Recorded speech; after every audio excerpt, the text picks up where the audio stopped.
സംസ്ഥാന സർക്കാരിന്റെ ലഹരി വിരുദ്ധ പ്രവർത്തനങ്ങളുടെ ഭാഗമായി ഇരട്ടിയാർ പഞ്ചായത്തിൽ ലഹരി വിമുക്ത ഇരട്ടിയാർ ക്യാമ്പയിന്റെ ഭാഗമായി ഇരട്ടിയാറിൽ ജനകീയ റാലിയും പൊതുസമ്മേളനവും സംഘടിപ്പിച്ചു. ഇതിനോടനുബന്ധിച്ച് ഗവൺമെന്റ് ആയുർവേദ ഡിസ്പെൻസറിയുടെ പുതിയ കെട്ടിട ഉദ്ഘാടനവും നടന്നു. ഉടുമ്പൻചോല എംഎൽഎ അഡ്വക്കേറ്റ് സേനാപതി വേണു ഉദ്ഘാടനം നിർവഹിച്ചു.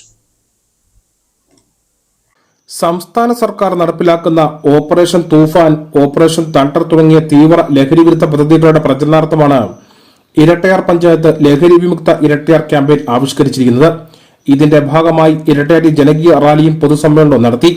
വിദ്യാർത്ഥികൾ, കുടുംബശ്രീ പ്രവർത്തകർ, ആരോഗ്യ പ്രവർത്തകർ, അംഗൻവാടി ജീവനക്കാർ, ഹരിത കർമ്മസേന അംഗങ്ങൾ, വിവിധ രാഷ്ട്രീയ യുവജന സംഘടനകൾ എന്നിവരെ അണിനിരത്തിക്കൊണ്ടാണ് റാലി സംഘടിപ്പിച്ചത്.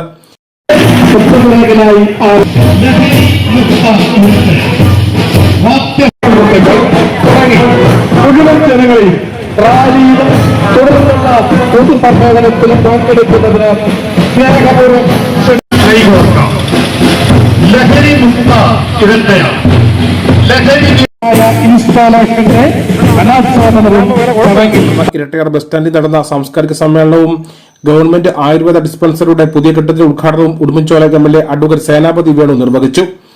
മാത്രമല്ല, എത്രയോ ആളുകൾ അതിൽ ആൺ പെൺ വ്യത്യാസമില്ല ഈ മാരകമായ ലഹരിക്ക് അടിമപ്പെട്ട് അവരുടെ ജീവിതം തന്നെ അവർ കളയുന്നു. മുമ്പൊക്കെ സ്നേഹിതരെ ഒരു കൗതുകത്തിന് വേണ്ടി അല്പം മദ്യപിക്കുന്ന ആളുകൾ അല്ലെങ്കിൽ പുകവലിക്കുന്ന ആളുകൾ ഇന്ന് മദ്യവും പുകവലിയും ഒക്കെ പോയിട്ട് MDMA പോലെ ഒരു പ്രാവശ്യം ഉപയോഗിച്ചാൽ പിന്നെ അതിൽ നിന്ന് മോചനമില്ലാത്ത അതിലഹരിയുള്ള MDMA പോലെ ചരസ്, ഹാഷിഷ് പോലുള്ള മാരകമായ. ഇരട്ടയാർ ഗ്രാമപഞ്ചായത്ത് പ്രസിഡന്റ് രജനി കെ ചടങ്ങിൽ അധ്യക്ഷയായിരുന്നു. ഡീൻ കുര്യാക്കോസ് MP മുഖ്യപ്രഭാഷണം നടത്തി. ഇരട്ടയാർ ബസ് സ്റ്റാൻഡിൽ സ്ഥാപിച്ച ലഹരി വിമുക്ത സന്ദേശ ഇൻസ്റ്റാളേഷൻ റോയ് കെ പൗലോസ് MLA അനാച്ഛാദനം ചെയ്തു. ഇരട്ടയാർ ഗ്രാമപഞ്ചായത്ത് വൈസ് പ്രസിഡന്റ് റജീൽ പുൽക്കാട്ട്, ത്രിതല പഞ്ചായത്ത് അംഗങ്ങൾ, വിവിധ രാഷ്ട്രീയ കക്ഷി, മത, സാമുദായിക, സാംസ്കാരിക സംഘടനാ പ്രതിനിധികൾ അടക്കം പങ്കെടുത്തു. News bureau